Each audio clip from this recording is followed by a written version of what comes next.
Bom, gente, para finalizar, a gente quer aproveitar e agradecer mais uma vez. Sei que às vezes fica repetitivo, mas não é. É gratidão mesmo pela oportunidade de trabalho, pela oportunidade de divulgar a arte espírita, a música espírita, a doutrina. E se não fosse importante, a gente não estaria aí há 6 anos juntos e fazendo, procurando sempre se renovar cada dia mais. E isso fortalece essa família que é o Grupo Gota de Amor, fortalece quem está por fora, ali pela periferia, né? Amigos que estão por perto da gente. Então, o Gota de Amor tem um papel muito mais importante, não muito mais, mas não só importante para dentro da doutrina, como divulgação, ou como forma de arte, mostrando para os outros grupos também, que nos veem, que inspirando outras pessoas a fazer arte dentro do centro. Mas também isso que é fortalecer essa família, fortalecer essa família que é o Gota de Amor. É sempre muito emocionante essa natural. Acho que não teve um que eu não chorei na apresentação. Mas é que é muita emoção mesmo, né? A gente acaba, não sei se é um pouco mais intimista, por isso que a gente gosta de trocar em centros até menores, porque fica muito a cara do Gotas mesmo, né? E a energia é diferente, né? A gente se sente acolhido e essa energia acaba aflorando dessa forma, né? Essa semana, até realizar, quero falar, talvez eu não consiga cantar essa música por inteiro, até no ensaio me deu um branco assim, mas não é. É porque eu infelizmente, acabei perdendo minha voz essa semana, então foi um pouco complicado para mim, está sendo ainda. Então, se eu chorar no meio da música, isso é muito desculpa, mas é a emoção do momento. Mas as pessoas estão aqui, eles vão dar suporte. Enfim, até quero aproveitar para dedicar essa música. A gente vai cantar Tim Vanessa, Os Pés do Monte. E eu quero deixar dedicado para minha avó, tenho certeza onde ela esteja, hoje também é o 7º dia dela. Então, quero deixar aí essa homenagem para ela, que ela foi em vida para mim, e eu tenho certeza que ela vai continuar sendo para mim. Então é isso. Eu espero que vocês gostem.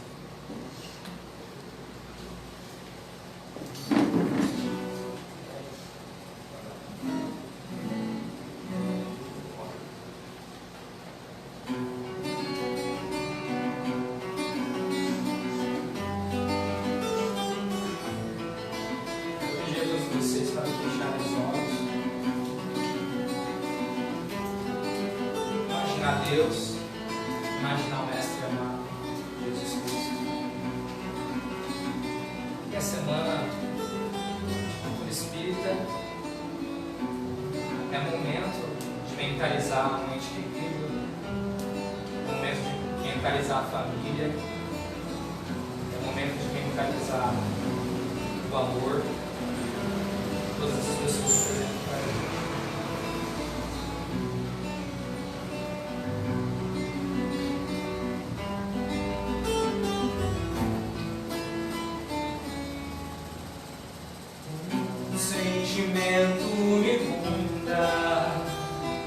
Não sei dizer, tudo é novo pra mim. Meu coração se renova. Sinta a esperança invadir o meu ser. Quero ser manso, ser limpo, ser justo e pobre de espírito ser. Tua palavra me sonda de ponta do reino que espera por mim. Eu te ofereço meu pranto, as dores da alma que quer renascer. Eu ouvi tua voz, eu falar.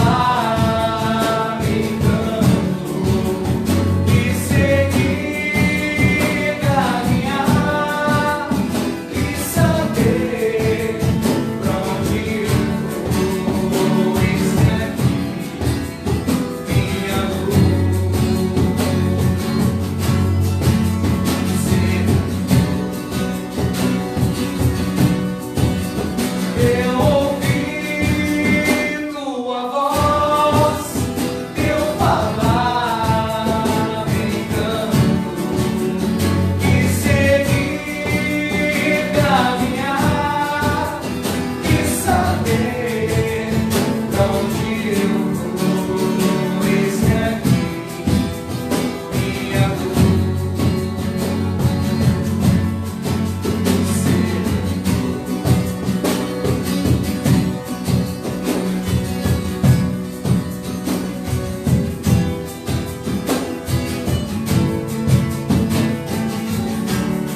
invadir o meu ser.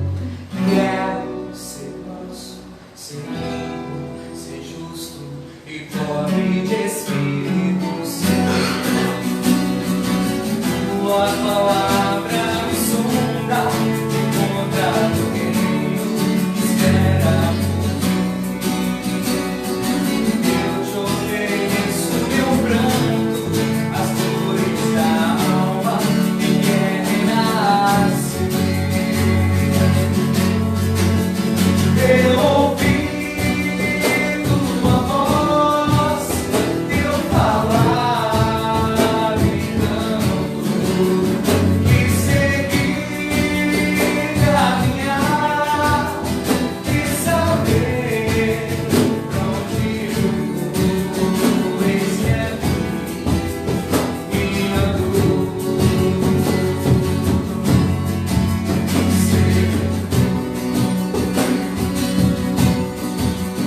Eu ouvi tua voz, teu falar me encantou, e segui, caminhar e saber pra onde eu vou. Eis-me aqui, minha luz.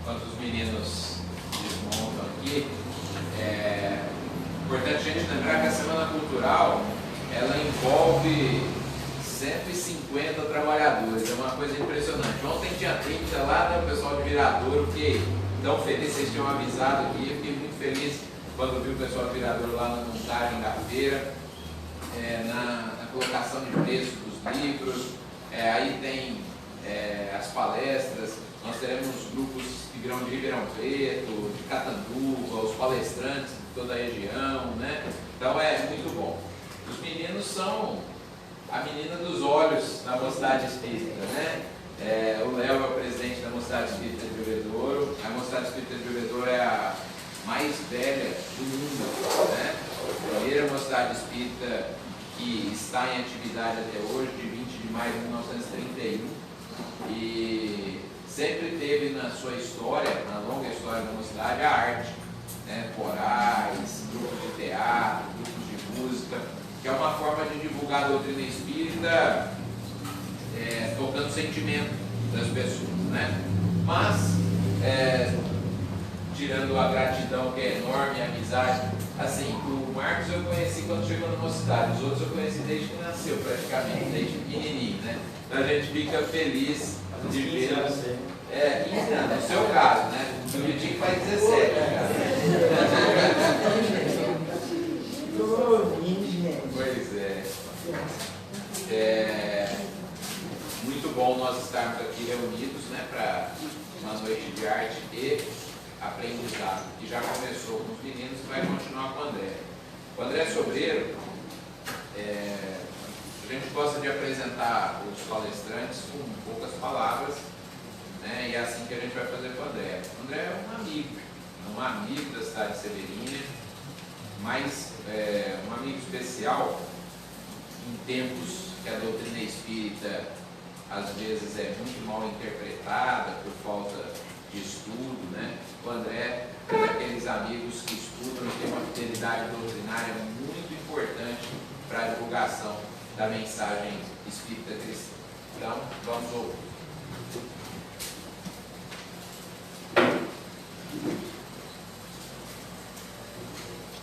Boa noite a todos. Boa noite. Deus nos abençoe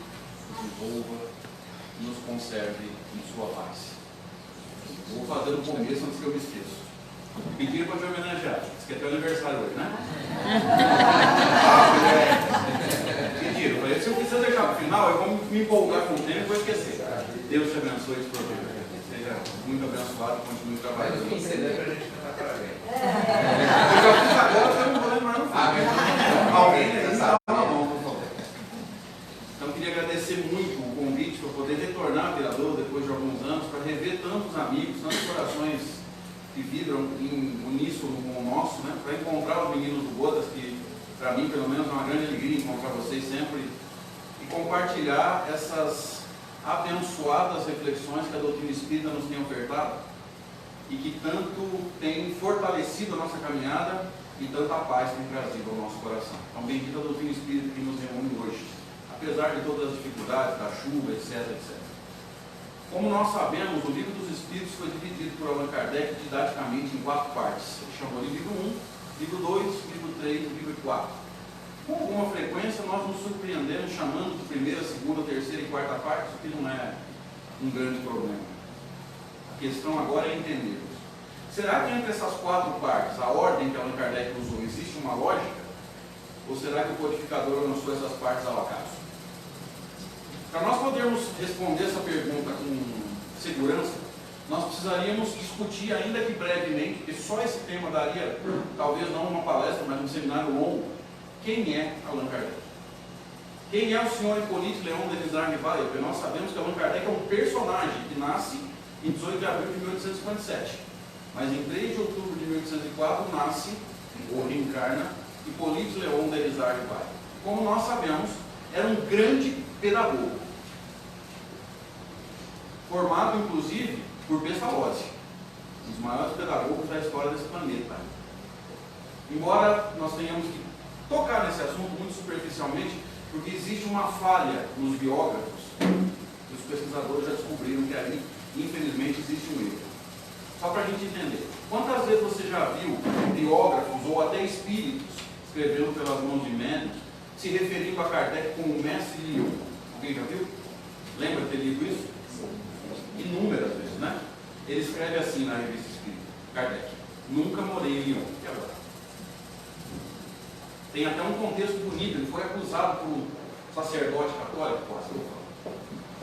Parece que o mentor fala assim: fica quieto.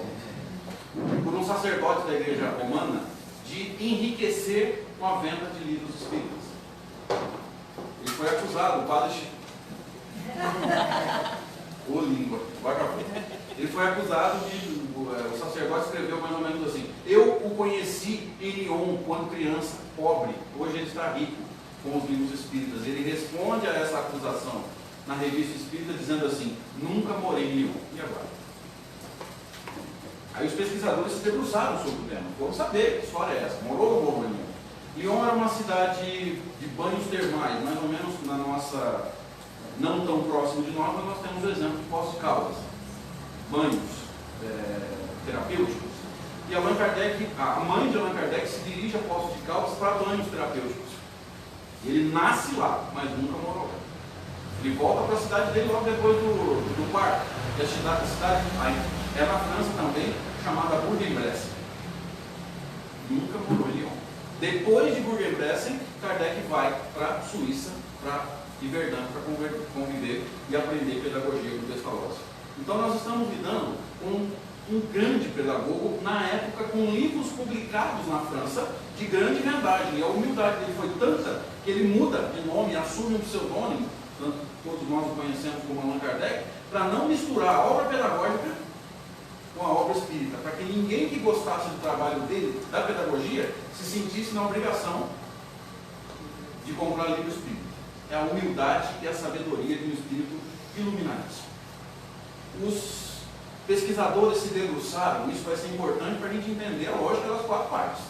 Não se perca na palestra. Estamos tentando descobrir se entre as 4 partes do livro dos Espíritos tem uma lógica ou se Kardec foi meio ao acaso.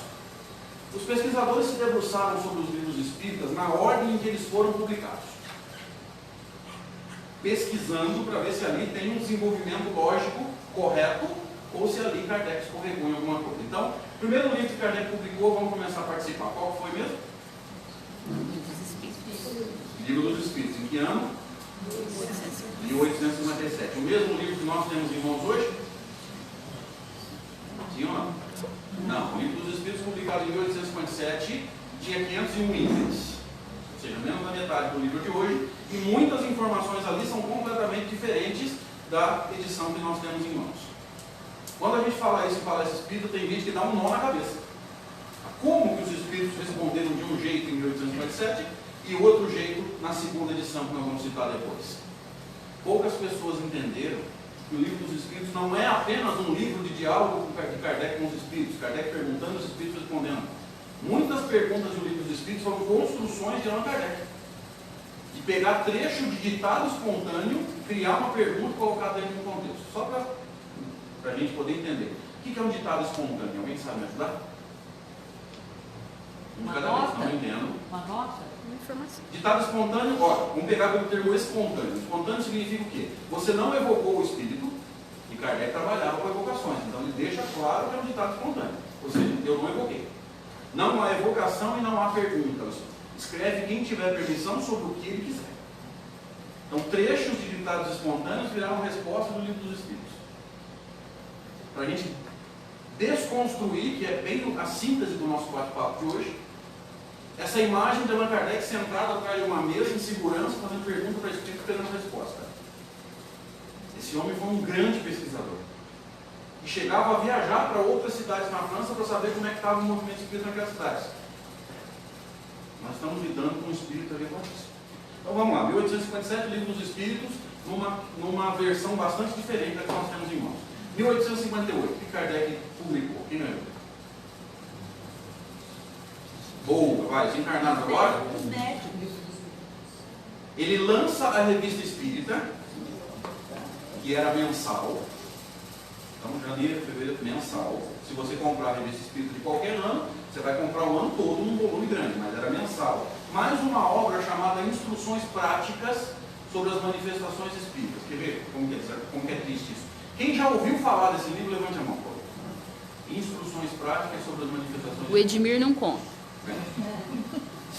Como foi só ele que levantou a mão, não vou nem perguntar quem leu. Que aí vai ficar um negócio assim, né? Deixa pra lá. Então, ó, em 58 nós temos duas obras de Kardec. 12 volumes mensais, ou o volume anual da Revista Espírita, mais um livro de Instruções Práticas. Em 1959, ano seguinte, o que Kardec lança? Quem leu? A continuidade da Revista Espírita, que vai até, quer dizer, vai por muitos anos, né? Mas Kardec publica até abril de 1869, ele desencarna em 31 de março, mas o número de abril estava pronto e foi enviado aos leitores normalmente. Então, em 59, os 12 números da Revista Espírita, mais um livro extraordinário que infelizmente pouca gente lê, chamado O que é o Espiritismo. É um livro tão fantástico que o próprio Kardec, no Livro dos Médiuns, no capítulo 3, chamado Do Método, ele vai sugerir que nós iniciemos os nossos estudos de doutrina espírita por esse livro. Ele diz assim, textualmente, para aqueles que quiserem conhecer a doutrina espírita, pautado nas nossas obras, sugerimos essa ordem, que é o Espiritismo, o Livro dos Espíritos, o Livro dos Médiuns e a Revista Espírita. Só para não deixar passar. Você sentiu falta de algum livro? Vou falar de novo, presta atenção. O que é o Espiritismo, Livro dos Espíritos, Livro dos Médiuns e Revista Espírita. Você sentiu falta de algum livro? Pode falar. Nada? Alguém sentiu falta do Evangelho segundo o Espiritismo? Por que ele não citou o Evangelho? Nós precisamos entender o pensamento de Kardec. Qual era o objetivo? Para aqueles que quiserem o quê? Conhecer doutrina espírita. Se você estudou o Evangelho segundo o Espiritismo na introdução 1, o objetivo dessa obra, você vai responder para mim. O objetivo do Evangelho é ensinar doutrina espírita? Não. O objetivo do Evangelho é exclusivamente moral. Você não aprende doutrina espírita profundamente no Evangelho. Entenderam agora o que ele citou? Não é o objetivo do Evangelho ensinar doutrina espírita. São as máximas do Cristo analisadas à luz da doutrina espírita. 1860, o que Kardec lança? Agora eu vou fechar o quebra-cabeça. A versão definitiva do Livro dos Espíritos que nós temos nas mãos, com 1018 questões, foi lançada, salvo engano, em fevereiro de 60. mais os 12 números da Revista Espírita, que vai até lá na frente. 61, o que Kardec lança? Primeira edição de O Livro dos Médiuns, mais os 12 números da Revista Espírita. Ótimo. 62, o que ele lança? A versão definitiva de O Livro dos Médiuns, que às vezes a gente não lê com atenção, a folha de rosto, para lembrarmos que a versão que nós temos em mãos, que foi comercializada para todos nós, é a segunda edição, levemente alterada, tanto que a escala espírita, que consta do Livro dos Espíritos, constava no Livro dos Médiuns, foi retirada do Kardec. Ele vai dizer que não tem necessidade de citar de novo. Quem quiser ler a escala espírita, basta ir ao Livro dos Espíritos. Não precisa citar de novo, senão você fica ocupando espaço. Mais a Revista Espírita. 63. Até onde nós sabemos, se eu estiver enganado, alguém pode me corrigir, a Revista Espírita apenas. 64. O Evangelho segundo o Espiritismo, que fez 150 anos em 2014. Vocês entenderam por quê. Mais a Revista Espírita. 65, Revista Espírita, mais o Céu e o Inferno. 66 e 67, até onde eu sei. Se eu estiver enganado, eu peço que me corrijam. Só a Revista Espírita, embora haja outros livros de Kardec, que eu não estou sabendo posicionar nessa ordem. Em 68, em janeiro, ele lança a Gênese, mais a Revista Espírita. Ainda em 68, ele lança outras duas reedições da Gênese, que não são reedições, na verdade, são reimpressões, porque o livro é exatamente igual. Em 69, antes de desencarnar, ele lança a quarta edição da Gênese, igualzinha à primeira. Então, na verdade, hoje, nós chamaríamos não de edição, mas de reimpressão, porque o livro é exatamente igual. Desencarna em 31 de março de 1869 e ainda entrega os continuadores a Revista Espírita de abril de 69, que estava pronta. O que os pesquisadores fizeram?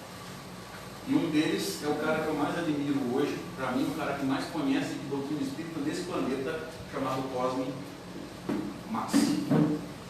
Para mim, ninguém conhece a obra de Kardec igual esse homem. Sou um admirador do trabalho dele. O que os caras fizeram e o Cosme também? Debruçaram-se nessa ordem. Porque se nós estudássemos nessa ordem, o que a gente perceberia? A construção de conhecimento. E quando a gente entende o método e a construção, a gente não esquece nunca mais. Então o Cosme se debruçou, e outros pesquisadores, nessa ordem que nós citamos, e o Cosme, só para lembrar, é mestre e doutor em lógica e filosofia da ciência. Foi reitor de universidade, é um cara extremamente capacitado para isso. Adivinha quantos erros de lógica, de construção de conhecimento, ele encontrou na obra de Kardec? Fala. Nenhumzinho. Mas não se esqueça, Kardec escreveu na segunda metade do século XIX. O Cosme está procurando no século XXI com técnica moderna. E mesmo assim, não encontrou erro de lógica. Agora volta lá na pergunta inicial. Essa volta toda para a gente responder com segurança. Entre as quatro partes do Livro dos Espíritos tem uma lógica? Com certeza. Uma lógica perfeita. E ninguém conseguiu encontrar erro ainda. Que lógica é essa? A primeira parte fala sobre o Criador e dentro das possibilidades de entendimento nosso, do processo de criação. Vamos nos lembrar do Livro dos Espíritos, na tradução de J. Herculano Pires. Quando ele vai nos dizer na introdução dele, só para lembrar, quem estudou o Livro dos Espíritos na tradução de J. Herculano Pires, sabe que antes da introdução ao estudo da doutrina espírita, que é um texto de Allan Kardec, aliás, 17 textos de Allan Kardec introdutórios, tem uma introdução do Herculano, chama Introdução ao Livro dos Espíritos, se eu não estiver enganado. Ali ele diz o quê? Que todas as outras 4 obras de Kardec nascem de O Livro dos Espíritos. Então vamos ver se é verdade. Tem um raciocínio no livro 1 que é extraordinário, chama Deus, Espírito e Matéria. Kardec está nos ajudando a entender princípio material e princípio espiritual. Se você entender isso, você vai entender relativamente fácil o livro onde essa ideia se expande. É o último livro da codificação, chama-se A Gênese. Qual é o subtítulo da Gênese? Quem me ajuda, por favor? Meu Deus. A Gênese, ou os milagres e as predições segundo o Espiritismo. Por que o entendimento do livro 1 é importante? Porque sem entender princípio material e princípio espiritual, você não entende o que a Gênesis chama de milagres. Entenderam agora? Faz sentido? Princípio material e princípio espiritual são conhecimentos extremamente importantes para você entender o que é a Gênesis. E a Bíblia já vinha chamando de fenômeno. Mas agora, para a gente entender, qual é a diferença de um milagre e um fenômeno? Se você estudou o capítulo 2 do livro dos médiuns, você entendeu isso. O milagre seria uma derrogação da lei de Deus. Mas se você me diz que a lei de Deus precisa ser derrogada em algum ponto, em algum momento, significa que nesse ponto a lei de Deus falha. Deixou a desejar. Ou seja, a lei de Deus não é perfeita. Isso não faz sentido para nós espíritas. A lei de Deus é absolutamente perfeita como o próprio Deus. Então ela tem que abraçar tudo. Ela não pode deixar passar nada. É como o regulamento de um campeonato que deixa passar uma situação e na hora do julgamento o Tribunal de Justiça Desportiva não sabe o que fazer porque não consta. Então não existem milagres. Qual é a diferença do suposto milagre para o fenômeno? O conhecimento das causas e das leis que regem o fenômeno. Quando você sabe o que causa o fenômeno e quais as leis que regem esse fenômeno, deixa de ser, na linguagem que Kardec usou, sobrenatural para ser natural. Essa é a essência do capítulo 2 do Livro dos Médiuns. Tudo é sobrenatural se você não sabe qual é a causa e quais são as leis que regem. Tudo é natural se você descobre a causa e as leis. Está claro? Gente, estudar a doutrina espírita é a coisa mais lógica do mundo. Nós precisamos mergulhar nesses textos de Kardec, porque, me desculpem, texto de Kardec, na minha opinião, não precisa de complemento. Tem uma profundidade ímpar. Não dá para a gente imaginar. Esse milênio vai acabar. E a gente não entendeu Kardec profundamente. Vai longe o estudo desse. Mas vamos lá. No livro 2, Kardec discute a criatura, o espírito, nas suas mais diferentes situações. Tudo que você quiser saber sobre o espírito imortal, livro 2 do Livro dos Espíritos. Como é que o espírito vive no plano espiritual? Tem um capítulo chamado Vida Espírita. Vida Espírita é o espírito vivendo no mundo espiritual. Primeiro subtítulo, erraticidade, espíritos errantes. O que é um espírito errante? É um espírito que aguarda uma nova encarnação para dar mais alguns passos na direção do progresso. Porque às vezes a pessoa fala assim, espírito errante é o desencarnado. Jesus está desencarnado, ele é errante? Não. Jesus já se purificou, então ele não encarna mais para progredir, só em missão. Se você quer saber como que o espírito vive no plano físico, até para a gente entender a nossa vida, tem um capítulo lá só para isso. Como é que o espírito desencarnado atua no plano físico? Tem um capítulo só para discutir isso, chama da intervenção dos espíritos no mundo corpóreo. Desse capítulo nasce o livro Instruções Práticas, e do livro Instruções Práticas nasce o livro dos Médiuns. Dá para perceber uma expansão de ideias? Que era um capítulo virou um livro pequeno, que era um livro pequeno, virou um livro grande. Sempre expandindo. Na expansão, quantos erros? Nenhum. De lógica? Nenhum. A gente não sabe com quem está lidando, mas a gente fala Kardec. Esse homem é extraordinário. E principalmente esse capítulo, como nós dissemos, é todo o livro, mas principalmente esse capítulo dá origem ao livro dos Médiuns. Então o que estava no livro 2 se expande na segunda obra da codificação. O livro 3 é fácil. Das leis morais. Onde é que esse livro se expande? Em qual obra? Evangelho. O Evangelho segundo o Espiritismo. Não é novidade para ninguém, mas vamos só tocar no assunto.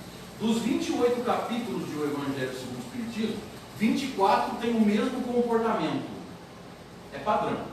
Kardec cita a passagem do Novo Testamento, faz o comentário dele, Kardec, e no final dá a palavra aos Espíritos, naqueles trechos que nós chamamos de instruções dos Espíritos. O comentário de Kardec é todo pautado nas leis morais. Tenho certeza que todos nós aqui já lemos o Evangelho dezenas de vezes, mas não estudamos as leis morais. Se você vai lá nas leis morais e começa a ler, você fala, gente, eu já li isso aqui, já tem o Evangelho. Lá nasce daqui. Então você vai ver que textos são praticamente iguais.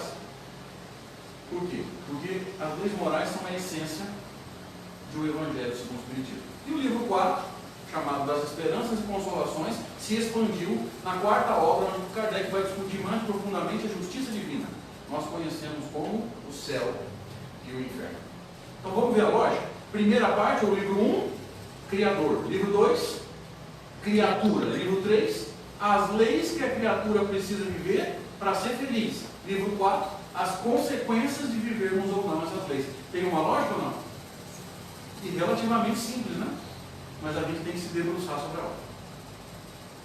Tem que ter mais atenção e mais vontade de entender Kardec. Nós vamos nos debruçar hoje sobre uma das leis morais.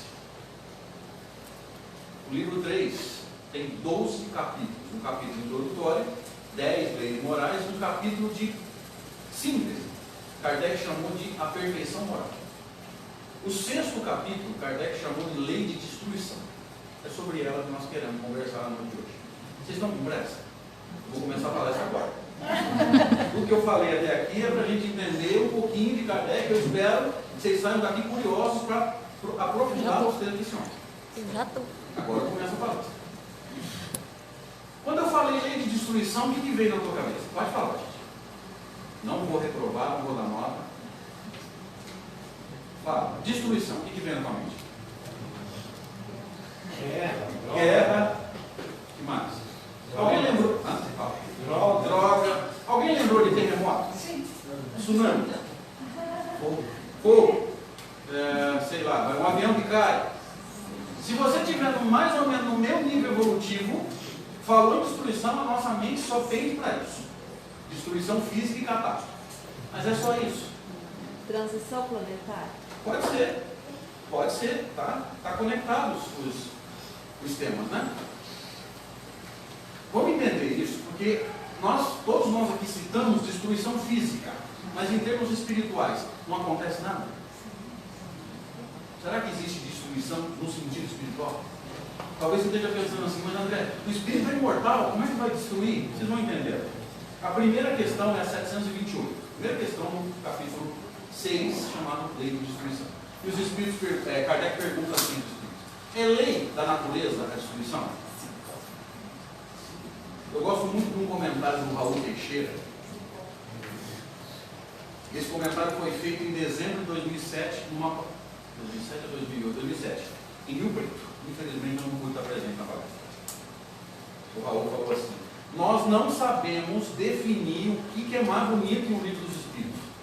Se é a pergunta de Kardec ou a resposta dos Espíritos. Porque a gente não parou para pensar ainda. Não adianta você ter espíritos tão evoluídos para responder se você não souber perguntar. O que move o mundo não são as respostas. São as perguntas, é a curiosidade. Todo cientista que fez grandes descobertas científicas era um curioso, não era um acomodado. Ele queria saber e foi buscar. Então não adianta você ter um espírito de verdade, que hoje, estudando a revista espírita, nós sabemos que é Jesus. Hahnemann, Lacordaire, Santo Agostinho, São Luís, João Evangelista, Swedenborg. Não adianta ter espíritos tão maduros para responder se a pessoa que está perguntando tem raciocínio raso. Kardec soube explorar a sabedoria dos espíritos. É lei da natureza da destruição. E estudando Kardec mais profundamente, a gente vai entender que a palavra lei tem uma conotação. Toda vez que você entender, ler a palavra lei nos textos de Kardec, busque mentalmente naturalidade. Coisas que acontecem naturalmente. O que é natural? Ter uma causa e ter leis que regem. Naturalidade. Quer entender isso? Como é que eu fiz essa conexão? Primeira pergunta do livro 3, é 614. O que se deve entender por lei natural? Lei natural era um termo que existia no tempo de Kardec, seria mais ou menos as nossas ciências biológicas de hoje, uma ciência que estuda a natureza dentro das possibilidades da época. Então Kardec pergunta aos espíritos, ele não está criando esse termo, gente. Por exemplo, hoje a gente já sabe que Kardec não criou o termo fluido cósmico. Se você estudou Mesmer, lembra? Magnetismo, lá no final do século XVIII, se não estiver enganado, os espíritos passaram para Mesmer o conceito de fluido cósmico. Kardec não criou, ele aproveitou um conceito que já existia. Por quê? Se já existe o conceito, você não precisa reinventar a roda. Kardec é extremamente sábio nesse sentido. O que se deve entender por lei natural? Os espíritos responderam: a lei natural é a lei de Deus. única, necessária para a felicidade do homem. O homem só é infeliz porque dela se afasta. Então, toda vez que você encontrar a palavra lei nos textos de Kardec, lembre-se de naturalidade, coisas que acontecem naturalmente. Tem causa e leis que regem o fenômeno. Está claro isso? Ok. Então vamos traduzindo a pergunta. É natural a destruição? E os Espíritos respondem: necessário é que tudo se destrua para renascer e se regenerar. Porque o que chamais de destruição não passa de uma transformação que tem por fim a melhoria dos seres vivos. Essa pergunta não precisava ter falado nada do que eu falei no começo, gente. Só ela dá para falar no seminário. Mas eu vou fazer duas reflexões por causa do tempo. A primeira: vocês perceberam uma mudança de paradigma? O que chamais de destruição não passa de uma... Lembra quando eu brinquei alguns minutos assim, ó, se você tiver mais ou menos no meu nível evolutivo, você só vê a destruição. Por quê? Porque o espírito imperfeito, principalmente o encarnado, que além de ser imperfeito, a matéria limita a gente ainda, dizem alguns médicos, que os obsessores gargalam da gente. Além de encarnado, é pronto. Eu me divirto. E além de ser imperfeito, ainda tem que carregar corpo. E mais, a matéria sobrepuja o espírito. Lembra do item 101 do livro dos Espíritos, lá na escala espírita? Descrição dos espíritos imperfeitos? Grande parte do que nós fazemos não está pautado na vontade do espírito, está pautado na necessidade da matéria. A matéria ainda manda na gente durante a encarnação. Isso é profundo. Mas vamos lá. Nós, imperfeitos, quando enxergamos uma tragédia, a gente só vê a destruição. Os espíritos superiores educaram o seu olhar para ver o quê? Um processo de transformação, tanto do ambiente quanto dos seres envolvidos na, entre aspas, tragédia. É uma educação do olhar. Toquei nesse assunto por um acaso ou não no estudo que eu faço todos os sábados de manhã na Rede Amigo Espírita sobre mediunidade. Será que o nosso olhar está educado para ver as coisas boas da vida? Alguém reparou que na frente do centro tem árvore florida? Ou para vocês de Viradouro é tão natural entrar e sair aqui que provavelmente vocês nem perceberam? A gente gosta. Será que nós estamos percebendo as coisas boas que Deus está nos ofertando para nos alegrar e nos fortalecer na caminhada? Ou a gente está só no automatismo? Acho que vale a pena a gente refletir mais profundamente isso. Mas o que mais me chama a atenção foi o começo da resposta. Necessário é que tudo se destrua para renascer e se regenerar. Se você entendeu esse movimento, essa dinâmica, você entende toda a lei de destruição. Primeiro você destrói para depois reconstruir. Entenda essa dinâmica e você entende a lei toda. Eu vou só mudar o termo, para ficar um pouquinho mais leve. Primeiro você desconstrói o que você não quer mais, para depois reconstruir adequado o que você quer. Está claro isso? Me ajuda aí. Estou falando igual, estou acordando alguém? A pessoa está fora do corpo, em emancipação trabalhando, e eu estou atrapalhando o fenômeno. Eu sou assim. Quase um Rafinha Bastos. Para quem não conhece, na internet tem bastante material. Então vamos lá. Se você quiser entender lei de destruição, eu vou citar uma metáfora. Eu me surpreendi quando cheguei aqui, vi um centro tão diferente de quando estive aqui alguns anos atrás. Vai servir certinho. Alguém aqui já reformou a própria casa? Levante a mão. Quando você reformou a sua casa, ou o centro, o que você fez primeiro? Saiu pintando parede? O que você fez? Você desconstruiu o que não queria mais. Uma janela, uma porta, uma pia, uma parede que não serve, piso, e depois reconstruiu adequado à sua vontade nova, é isso? Ok.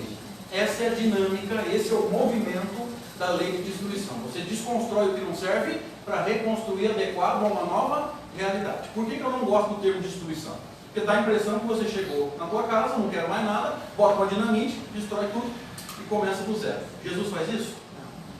Jesus aproveita o que tem de bom? Sim. Senão haveria desperdício. Nós estamos falando do espírito puro. Não tem desperdício para o espírito puro, gente. O que tem de bom, aproveita. O que não serve, você desconstrói e na reconstrução a gente aprende e amadurece. Está claro agora? Então, enquanto a gente se reconstrói, a gente amadurece. Em termos planetários, citaram a transição aí. Isso está acontecendo? Muito. Quanta coisa está sendo desconstruída e reconstruída a nível planetário?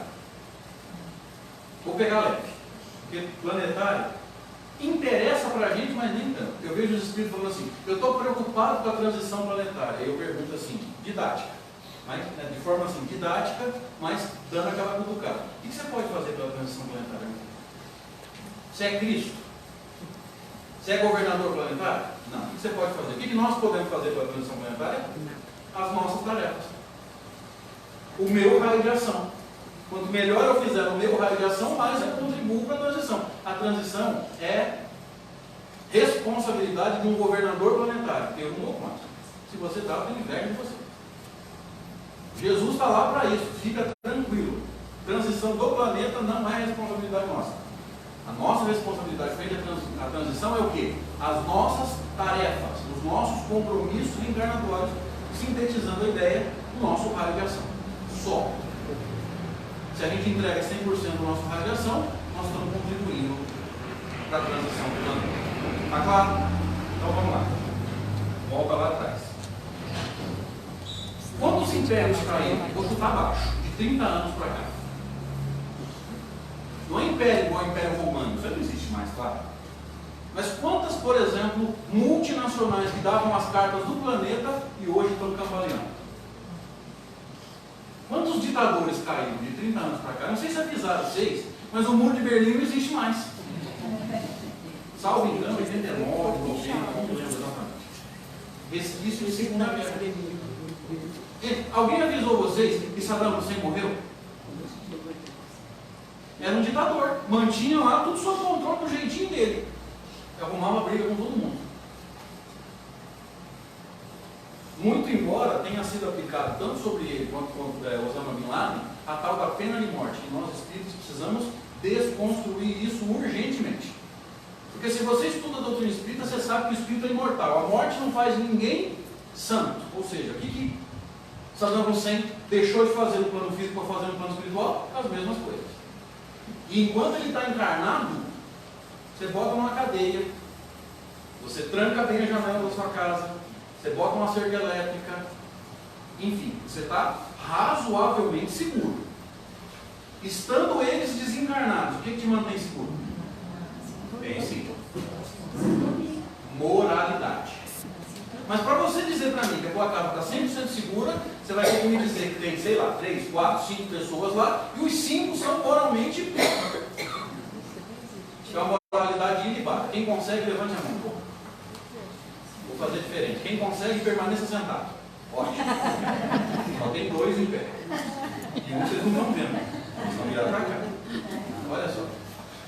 Então, pelo amor de Deus, a pena de morte para nós espíritas tem que ser desconstruída na nossa mente. Não leva a nada, não soluciona. Alguém que está fazendo bobagem no plano físico, você manda fazer bobagem no plano espiritual, possivelmente mais revoltado ainda. Então, olha como que essa crença tem que ser desconstruída. Mas tira do contexto planetário, chama para a nossa vida. Quanta coisa está sendo desconstruída na nossa vida? Para a gente localizar bem a nossa discussão, tudo que nós fazemos na vida está pautado em quê? O que nos move?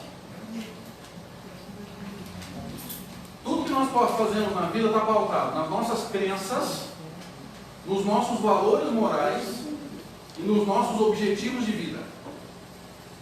Então vamos lá.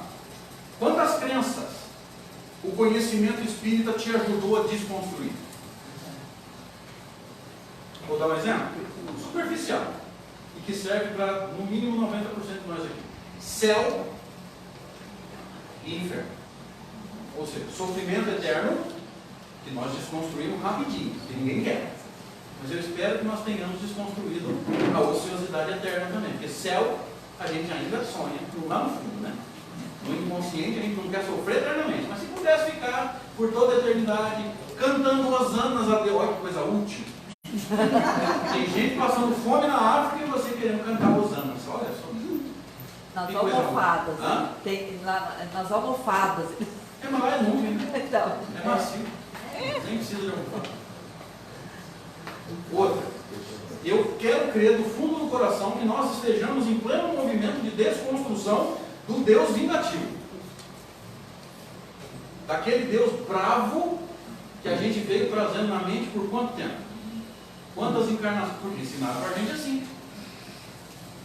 Antes de ser espírita, se eu virasse para você e falasse assim, cria uma imagem de Deus e me explica, o que você falaria? 90% fala igualzinho. Fala. Um velhinho, barba branca, comprida, cabelo branco, comprido, vermelho Pascoal escrito, né? Mas não tem o que tirar. Bravo e pior, tão imperfeito que pegava um erro temporal, momentâneo, mas punia por toda a Eternidade. Isso não tem o menor sentido para nós espíritas. Como você vai pegar uma pena que foi cometida ali num momento e que tem consequências até certo ponto, depois que o erro foi resgatado, os envolvidos perdoaram, acabou. Não, mas o Deus que a gente acreditava punia pela eternidade. Eu quero crer que pelo menos nós espíritas estejamos desconstruindo na mente esse Deus duro, vingativo. Para construir, primeiro você desconstrói o antigo. Para construir a imagem do Deus que a doutrina espírita tem nos ensinado. Absolutamente perfeito e absolutamente amoroso. Tudo que acontece não tem punição. Sempre recurso pedagógico. A lei de Deus é educativa, nunca foi punitiva. Eu espero que nós estejamos construindo isso na nossa mente, depois de desconstruir o Deus terrível que a gente veio trazer. Quantos valores morais foram desconstruídos porque estudando a doutrina espírita você entendeu que aquilo não estava correto? Se você entendeu que não está correto, é natural você fazer um movimento para não acreditar mais nisso. É desconstrução da crença, não é do, vamos dizer assim, da crença coletiva. E você? Para construir a crença nova. Quantos objetivos de vida nós desconstruímos desde quando nos tornamos espíritas? Eu não sei se acontece na cidade de vocês, mas na minha, tem gente que vive com o carro dele. Lava 3 vezes por semana, não precisa nem dar sujo. Lava e encera e puxa. Mas de repente, alguma coisa, pode ser uma informação, pode ser a própria maturidade biológica, mostra para ele o quê? Gente, isso é matéria. Não é posse definitiva. Diz o livro dos Espíritos que é posse relativa. O que é posse relativa? Aquilo que você adquiriu pelo seu trabalho é seu. É seu, mas é relativo. Por quê? Porque posse absoluta é o que você leva quando desencarnar ou morrer. O carro vai? Péssima notícia para alguns aqui. Mas eu vou pegar mais próximo de nós, porque talvez nós não sejamos materialistas a ponto de amar o carro. Teu celular não vai. Agora deu WhatsApp, né? Teu iPhone lindo, maravilhoso, 5 mil reais, vai ficar na mão dos outros. E se você não se desprender disso, se você não desconstruir essa posse, você vai virar obsessor de carro. Você vai virar obsessor de celular. E conhecendo um pouquinho da lei de justiça, teu carro vai para a mão do pior motorista possível. Você vai estar no outro banco, breca, vira, porque você não se desprende de um carro. Talvez você conheça alguém que passou a vida vivendo para o fim de semana. Trabalhava a semana inteira pensando assim, que festa que eu vou? Aí vai ter show não sei aonde, tem baile não sei o que, tem rodeio, enfim. Não posso todos que falam o que quiser. Eu sou todos que você falou. Eu sou todos os caras que você comentou. Pode colocar o outro na banda. Esse não tem merecimento para tocar não. Não está fazendo reforma íntima. Tá certo, e de repente a gente amadurece e presta atenção e descobre que a balada não é o lazer. Não confunda. Lazer é tudo aquilo que descansa o corpo, mas enobrece o espírito. Ele descobre que a balada visa só a matéria. Quando a gente descobre que não vale a pena, é o processo de desconstrução. Você vai aprender a não crer mais para, se possível, e aí, talvez aí esteja o nosso erro, eu vou aprofundar nisso, se o tempo nos permitir, reconstruir novas crenças melhoradas. Está claro isso? Ok.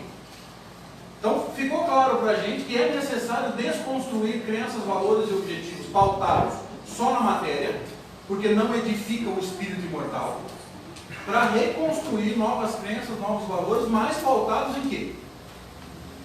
Vou dar uma dica. Começa com E e termina com Evangelho. Não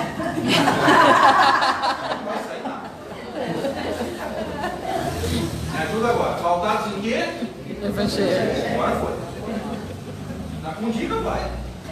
A gente ajuda um pouquinho. Só um pouquinho.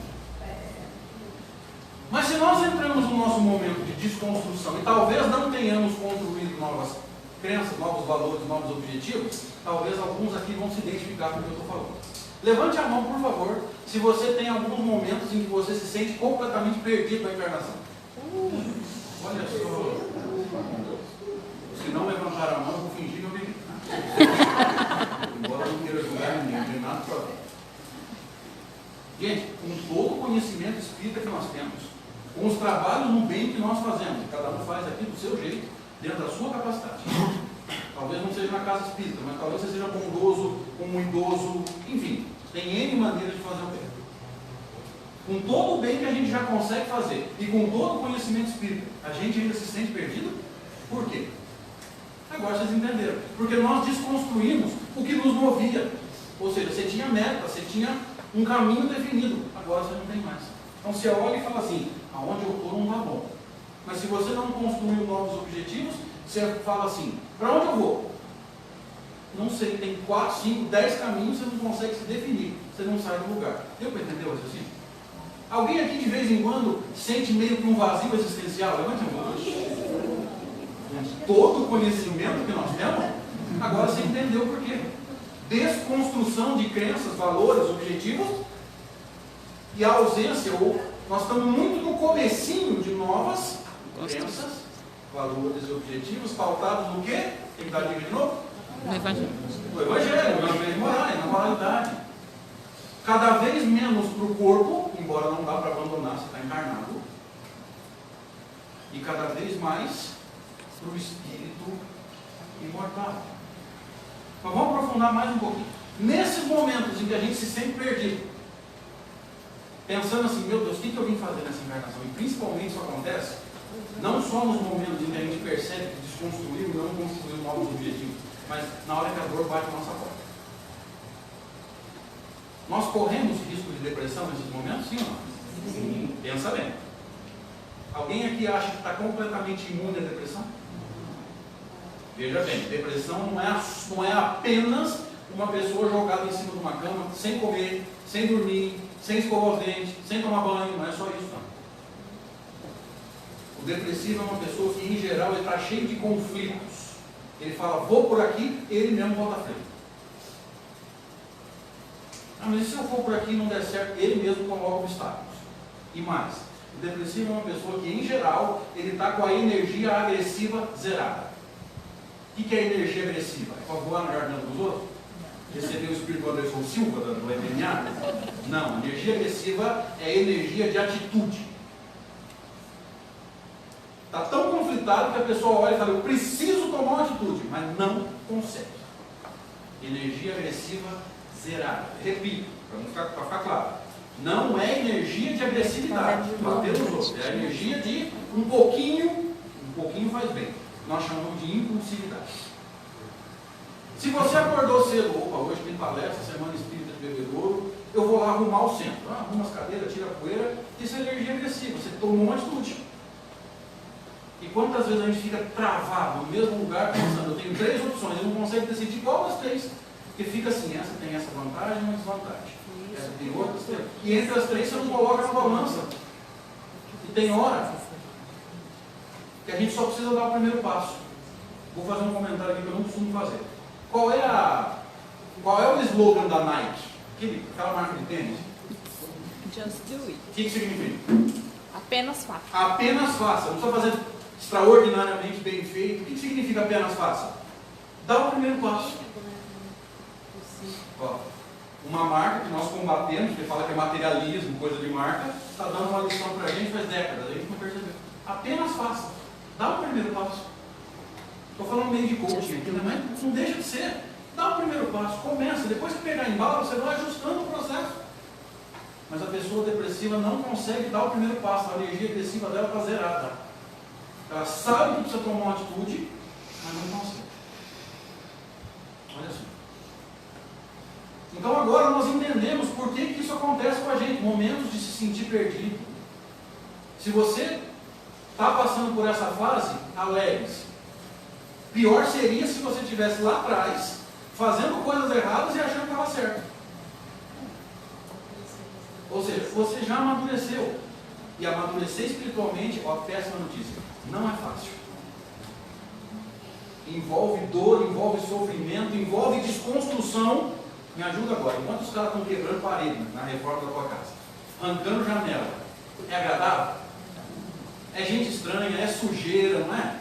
Mas depois que está tudo prontinho, você fala, nossa, foi difícil. E em geral a gente gasta o dobro do que tinha planejado, né? Reforma por aqui é assim também? Ou é coisa de Cirilo?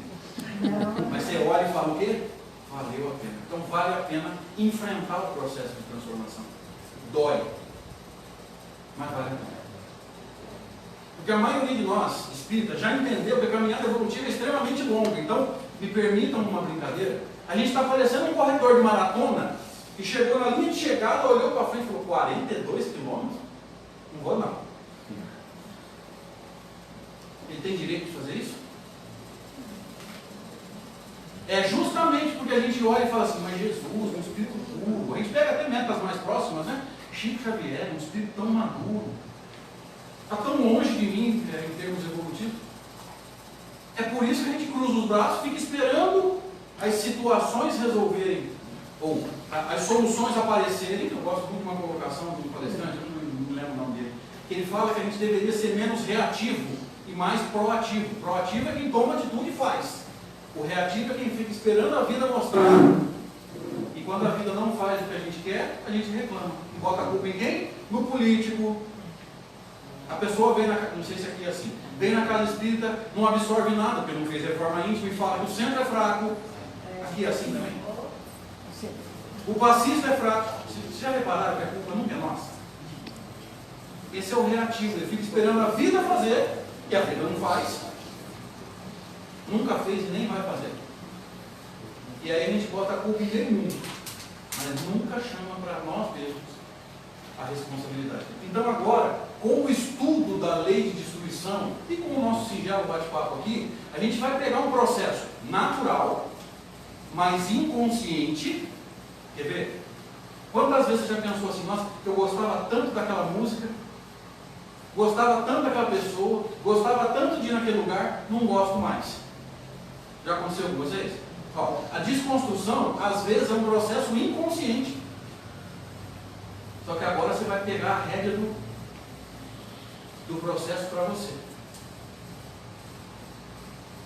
Vou usar uma metáfora mais moderna. Você vai pegar o volante, o acelerador e o freio para você. O volante dá o quê? Direção. Acelerador e freio. Velocidade, se você quiser. Intensidade, ou seja, você controla o fenômeno agora. Não te controla mais. Eu gosto muito de uma frase atribuída a Freud, quando ele diz mais ou menos assim: enquanto a gente não tirar o bloqueio do inconsciente e trazer para o consciente, o bloqueio vai te dominar e a gente vai botar a culpa no destino. E o pior, nós espíritos fazendo isso. Ah, não deu certo porque não está no meu planejamento reencarnatório. Como é que você sabe que você está? Você tem acesso a ele? Se é bom para você, a tua obrigação é tentar. Porque você pode ser acusado de não ter conseguido, mas jamais de não ter tentado. Gente, eu acho essa frase atribuída a Freud, a gente nunca sabe se é dele mesmo. O movimento espírita tem frases vindo para a boca de 5, 6, né? Você olha no Facebook, é o Chico, é o Divaldo, é a Madre Teresa. Se apega na frase, esquece o autor. Você nunca sabe se o autor é aquele. A frase é extraordinária, gente. Nós estamos botando freio em nós mesmos e botando a culpa nos outros. Não estava no planejamento. Minhas portas estão fechadas. E a gente fala que não acredita em Exu na rua. E a entidade que nós sabemos que é ligada ao centro de Umbanda. A gente respeita. Respeita, ninguém está criticando. Mas a gente fala isso aí, não, a porta ainda está trancada. Você foi lá e tentou abrir? É mais fácil olhar daqui e falar, não, está trancado. Então é mais simples, né? Aí eu abro mão da responsabilidade de ir lá e tentar. E com isso a gente vai desconstruindo o que Paulo Vittar chamou de homem velho. Lembra da carta dele? Homem velho, homem novo, a gente não procura um homem velho em porta de asilo, não. Nem o homem novo importa que creche. Procura dentro de você. O homem velho somos nós mesmos nas encarnações passadas. Quando alguém nos ameaçava, o que a gente fazia? Matava, prendia, mandava cortar um braço. Hoje você pode fazer isso? E mais, hein? Provavelmente aqueles que nós mandamos matar, prender, exilar, talvez estejam dentro da nossa casa hoje. Pensa nisso. Talvez nós tenhamos dificuldades extremas para lidar com familiares. Que pode ser indício de reaproximação reencarnatória. Não é garantido. Está vendo como que a lei de destruição abre? Quanta coisa tem para a gente discutir? Talvez a gente tenha lido lá, já entendi, é prédio que cai. Gente, tem muita coisa para pensar. E a gente vai desconstruindo esse homem velho, pautado no instinto, pautado no orgulho e no egoísmo, questão 785 do Livro dos Espíritos. E vai construindo o homem novo, pautado no amor, pautado no que mesmo? Preciso dar a dica de novo? Evangelho. O Evangelho. No homem do futuro, no superego, na linguagem dos estudiosos da mente. Do Cristo interno, que todos nós sabemos que nós somos espíritos puros em potencial. Não somos agora. Mas a perfeição é o final da caminhada para todos nós. Jesus disse: vós sois deuses, podeis fazer tudo o que eu faço e muito mais. Ou seja, nós temos potencial para chegar, e vamos chegar, né? Porque a maior fatalidade do progresso a espíritos puros. Então a gente desconstrói esse homem velho pautado nos nossos interesses. E muitas vezes, quando alguma coisa vai mudar para melhor, a gente mesmo não quer parar para pensar. Por quê? Porque contraria os nossos interesses, é a nossa dificuldade para desconstruir o homem velho. Vai fazer bem para a cidade, mas vai atrapalhar. E a gente não quer que aconteça. Quer dizer, sei lá quantas mil pessoas saem prejudicadas por causa do interesse da gente. O homem velho não quer morrer. O homem novo quer nascer. Entenderam o conflito agora? É o homem velho e o homem novo brigando dentro de nós. Quem vai ganhar? Aquele que você alimentar. Aliás, aquele que nós alimentamos, né? Tomara que a gente alimente um homem novo para construir dois personagens que Allan Kardec cita e descreve esplendidamente no Evangelho segundo o Espiritismo, no capítulo 17. O homem de bem e o verdadeiro Espírito. Diz ele que o homem de bem é aquele que cumpre, não é aquele que conhece, cumpre a lei de justiça, amor e caridade na sua maior pureza. O verdadeiro espírita passa pelo processo de desconstrução que nós explicamos. Reconhece-se o verdadeiro espírita pela sua transformação moral e pelos esforços que faz, olha a desconstrução, para domar as suas más inclinações. Obrigado. Boa noite. Até a próxima.